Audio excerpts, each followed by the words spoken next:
नमस्कार दोस्तों, मैं हूं रिंकू डाबरा और आप मेरे साथ देख रहे हैं Dabra legal and HR support. आज हम डिस्कस करेंगे कि एचआर डिपार्टमेंट में जॉब के लिए कौन सा कोर्स अच्छा है, किस कोर्स करने के बाद ग्रोथ अच्छी मिलेगी और एमबीए इन एचआर और एमएसडब्ल्यू इन एचआर में क्या डिफरेंस है। तो शुरू करते हैं। सबसे पहले हम देखते हैं कि एचआर होता क्या है। एचआर बेसिकली एक डिपार्टमेंट होता है जिसका पूरा नाम है ह्यूमन रिसोर्स मैनेजमेंट डिपार्टमेंट होता है। ये डिपार्टमेंट आपको हर कंपनी में मिलेगा, चाहे वो आईटी की कंपनी हो, मैन्युफैक्चरिंग कंपनी हो, कॉर्पोरेट हो, टूरिज्म कंपनी हो, ट्रांसपोर्ट की कंपनी हो, एक्सपोर्ट हाउस हो, बीपीओ हो, किसी भी प्रकार की कंपनी हो। एचआर डिपार्टमेंट आपको हर कंपनी में मिलेगा, हर ऑर्गेनाइजेशन में एचआर डिपार्टमेंट मिलेगा। क्यों मिलेगा? क्योंकि जो एचआर डिपार्टमेंट होता है वो एक ब्रिज होता है एम्प्लॉय और मैनेजमेंट के बीच में, कि मैनेजमेंट और एम्प्लॉय के बीच में कैसे बैलेंस करके चलना है, वो एचआर डिपार्टमेंट की रेस्पॉन्सिबिलिटी होती है। अब एचआर कितने टाइप के होते हैं? एक एचआर जर्नलिस्ट होता है जो सारे टाइप के काम को देखता है एचआर के, चाहे वो पेरोल का हो, रिक्रूटमेंट का हो, कॉम्प्लाइंसेज का हो, ट्रेनिंग का हो, ओडी का हो। और एक होता है एचआर स्पेशलिस्ट। एचआर स्पेशलिस्ट होगा, वो एक पर्टिकुलर वर्टिकल में एक्सपर्ट होगा। यानी कि मैं बात करूं कि मैं कहता हूं कि मैं पेरोल स्पेशलिस्ट हूँ, यानी कि मेरी स्पेशलाइजेशन जो है एचआर में, एचआर के अंदर पेरोल में स्पेशलाइजेशन है मेरी। अगर मैं कहता हूँ कि मैं ट्रेनिंग का स्पेशलिस्ट हूँ, तो यानी कि मेरी स्पेशलाइजेशन जो है वो ट्रेनिंग वर्टिकल में है। ठीक है। तो अब क्वेश्चन आता है कि यार एमबीए इन एचआर या एमएसडब्ल्यू इन एचआर कौन सा सही रहेगा एचआर में जॉब पाने के लिए। तो सबसे पहले हम डिस्कस करते हैं कि एलिजिबिलिटी क्या है एमबीए और एमएसडब्ल्यू करने के लिए। तो दोनों ही कोर्स जो है पोस्ट ग्रेजुएट कोर्स है। दोनों कोर्स करने के लिए हमें ग्रेजुएट होना बहुत जरूरी है। और ये यूनिवर्सिटीज के ऊपर डिपेंड करता है कि मिनिमम 50% इन ग्रेजुएशन होना ही चाहिए। ठीक है। तो ग्रेजुएशन में क्या हो सकता है? ग्रेजुएशन में हो सकता है कि किसी ने बीबीए किया हो, बीएसडब्ल्यू किया हो, that is bachelors in social work हो, बीकॉम हो, बीटेक हो, बीएससी हो।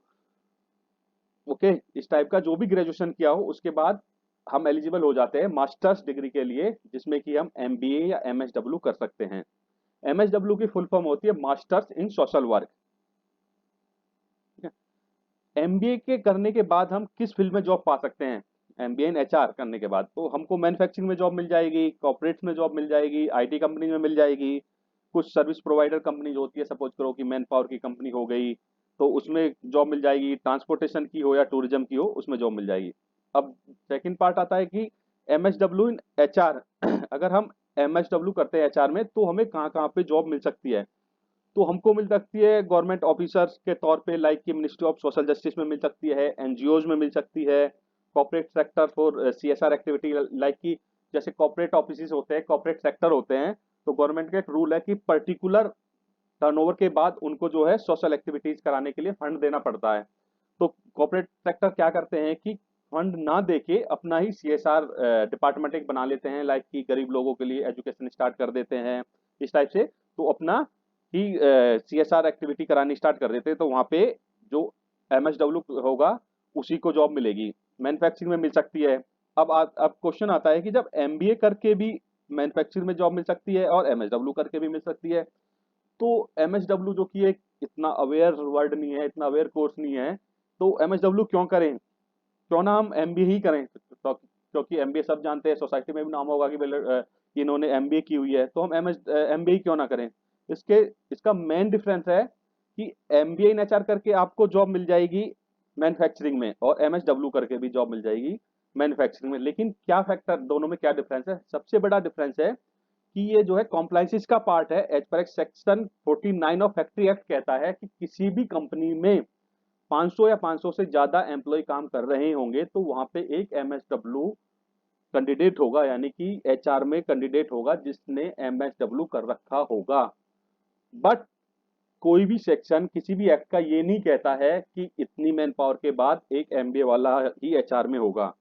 तो सबसे बड़ा फैक्टर ये है कि जहाँ पे कंपैरिजन आएगा कि 500 लोग हो गए और एचआर में केवल एक ही कैंडिडेट रखना है, तो कंपनी दो कैंडिडेट की सैलरी क्यों देगी? यानी कि पहले एक एमबीए वाले को रखें और फिर अपना कॉम्प्लाइंसेस पूरा करने के लिए एमएसडब्ल्यू को रखें, तो कंपनी क्यों दो लोगों की सैलरी देगी? तो कंपनी प्रिफर करेगी एमएसडब्ल्यू वाले को जॉब देने के लिए। ऐसे ही एग्जांपल आता है कि एमएसडब्ल्यू का जो है कि किसी कंपनी में 1000 लोग हैं, एमएसडब्ल्यू की ग्रेडिंग भी होती है, ग्रेड 1, ग्रेड 2, ग्रेड 3। तो 500 लोग होंगे तो ग्रेड 1 में जाएगा। ऐसे इसकी पर्टिकुलर ग्रेडिंग है कि 2000 होने पे ग्रेड 1 में एक एमएसडब्ल्यू होगा। तो ऐसे बड़ी ऑर्गेनाइजेशन है, सपोज करो कि किसी उस कंपनी में 10,000 वर्कर काम कर रहे हैं, तो कंपनी प्रिफर करेगी कि एमएसडब्ल्यू कैंडिडेट को ले for the head of the department. क्यों? क्योंकि भाई सपोज करो उसने एमबीए इन एचआर ले लिया हेड ऑफ द डिपार्टमेंट के लिए, बट उसको अपना कॉम्प्लाइंसेस पूरा करने के लिए एमएसडब्ल्यू भी लेना पड़ेगा। तो 1.5 लाख रुपए वो एमबीए वाले को दे, 1.5 लाख से 2 लाख रुपए के बीच में वो एमएसडब्ल्यू वाले को दे, तो क्यों ना वो एमएसडब्ल्यू वाला ही ले, क्योंकि कंपनी को तो अपना काम कराना है। और एमएसडब्ल्यू को हायर करने के बाद उसकी दोनों चीजें पूरी हो जाएंगी, क्या कि एक तो उसको हेड ऑफ द डिपार्टमेंट में मिल जाएगा, उसका कॉम्प्लाइंसेस का पार्ट भी पूरा हो जाएगा। अब हम बात करते हैं कैंडिडेट को क्या फायदा है एमएसडब्ल्यू करने का। यानी कि कैंडिडेट को ये फायदा है कि 10 लोग एमबीए हो और 5 लोग अगर एमएसडब्ल्यू है किसी जॉब के लिए, तो चांसेस जो ज्यादा होंगे जॉब पाने के वो एमएसडब्ल्यू वाले के होंगे, क्योंकि कंपनी अपना कॉम्प्लाइंसेस का पार्ट को पहले फिल करने की कोशिश करेगी। क्योंकि अब वो समय नहीं रहा कि जैसे कंपनी चलती थी चल रही है, लेकिन अब जो है कॉम्प्लाइंसेस का पार्ट बहुत मजबूत हो गया है, गवर्नमेंट ऑफिसर्स ऑडिट करते हैं, तो कंपनी अपने कॉम्प्लाइंसेस को पूरा करने के लिए पहले ध्यान देगी, तो वो एमएसडब्ल्यू को लेगी। दूसरा, एमबीए जो है, एमबीए करके किसी ने एमबीए इन एचआर में करी, वो कंपनी टू कंपनी डिपेंड करता है कि क्या सैलरी देगी। कोई कंपनी 18,000 में भी एमबीए वाले को रख लेती है, एक एग्जांपल दे रहा हूँ। वो बात अलग है कि किसी ने आईआईएम से या किसी अच्छे कॉलेज से एमबीए करी है तो 1.5 लाख, 2 लाख, 50 लाख के पैकेज पे जाता है। बट एज ऑन एवरेज हम अगर हम बात करें, किसी ने एमबीए की है, सपोज करो यूपी 2 से एमबीए करी है, मैं ये नहीं कह रहा कि यूपी 2 वाले 15,000 में ही जाते हैं, यूपी 2 वाले प्रेशर 1 लाख में भी प्लेस्ड होते हैं, बट एक एग्जांपल के तौर पे ले लो, जो कि हम जानते हैं मार्केट में ये है भी कि एमबीए करने के बाद की कंपनी कोशिश करती है कि 18 से 20,000 रुपए देगी एमबीए वाले को। बट एमएसडब्ल्यू के केस में क्या है कि अगर कंपनी ग्रेड 3 में भी लेगी, जो ग्रेड 1, 2, 3 होती है एमएसडब्ल्यू की, तो उसकी सैलरी कंपनी डिसाइड नहीं करेगी, वो लेबर डिपार्टमेंट से पहले ही उसकी सैलरी डिसाइडेड होती है एमएसडब्ल्यू वाले की, उसकी ग्रेडिंग के अकॉर्डिंग होती है, जो गवर्नमेंट की ग्रेड होती है उसका जो डीए होता है उसके अकॉर्डिंग सैलरी डिसाइडेड होती है।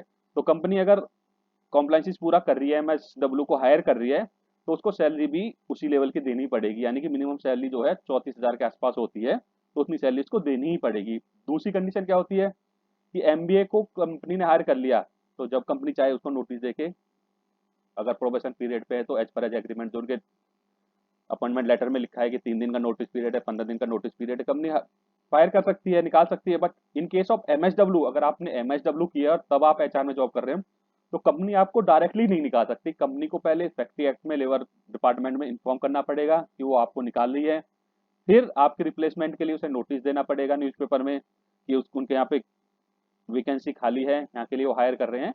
तो कंपनी डायरेक्टली इतनी इजिली एमएसडब्ल्यू को फायर भी नहीं कर सकती। तो मेरा यही कहना है कि अगर आप एचआर में करियर बनाना चाहते हैं तो इंस्टेड ऑफ एमबीए आप प्रिफर करो कि एमएसडब्ल्यू करें इन एचआर में, क्योंकि उससे जॉब मिलने के चांसेस अच्छे हैं, ग्रोथ के चांसेस अच्छे हैं, और फ्यूचर ग्रोथ भी काफ़ी अच्छी है। तो थैंक यू ये वीडियो देखने के लिए, और अगर आपको वीडियो अच्छी लगी हो तो वीडियो को लाइक कर दें और हमारे चैनल को सब्सक्राइब कर दें। Thank you once again.